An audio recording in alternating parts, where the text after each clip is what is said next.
નમસ્કાર મિત્રો, ઠાકોર સમાજને લઈને અત્યારના સૌથી મોટા સમાચાર સામે આવ્યા છે. બનાસકાંઠામાં ઠાકોર સમાજની દીકરીએ પોતાના જન્મદિવસ પર કર્યું છે એવું કામ કે જેને જોઈ તમે પણ દંગ રહી જશો.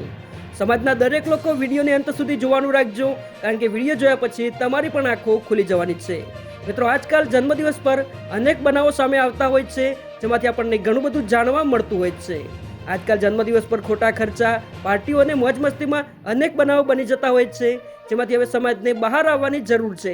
ત્યારે મિત્રો, હાલમાં બનાસકાંઠામાંથી ઠાકોર સમાજને લઈને અત્યારના સૌથી અગત્યના સમાચાર સામે આવ્યા છે.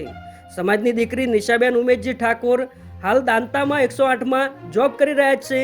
તેઓ મૂળ રહે બાસના, તાલુકો જિલ્લો મહેસાણા. જેઓએ પોતાના જન્મદિવસ પર કર્યું છે એવું કામ કે જેને જોઈ સમાજના દરેક લોકો આવું કરી શકે છે. નિશાબેન ઉમેશજી ઠાકોરે પોતાના જન્મદિવસ પર ખોટા ખર્ચ ન કરતા ઠાકોર સમાજ લાઇબ્રેરી વડનગરમાં શિક્ષણદાન આપી સેવાનું કાર્ય કર્યું છે. સાથે સમાજની આંખો ખુલે એવું સર્વોત્તમ કામ કર્યું છે. એ બદલ સમગ્ર ક્ષત્રિય ઠાકોર સમાજ તરફથી ખૂબ ખૂબ અભિનંદન. મિત્રો, તમે પણ નિશાબેન અને તેમના પિતાજી માટે એક લાઇક કરી નીચે કોમેન્ટમાં અભિનંદન પાઠવી શકો છો. સાથે ઠાકોર સમાજના દરેક ન્યૂઝ અને અપડેટ્સ માટે તથા સમાજની એકતાનો એક મજબૂત મંચ બનાવવા માટે ચેનલને સબસ્ક્રાઇબ અવશ્ય કરો. જય માતાજી, જય ઠાકોર સમાજ.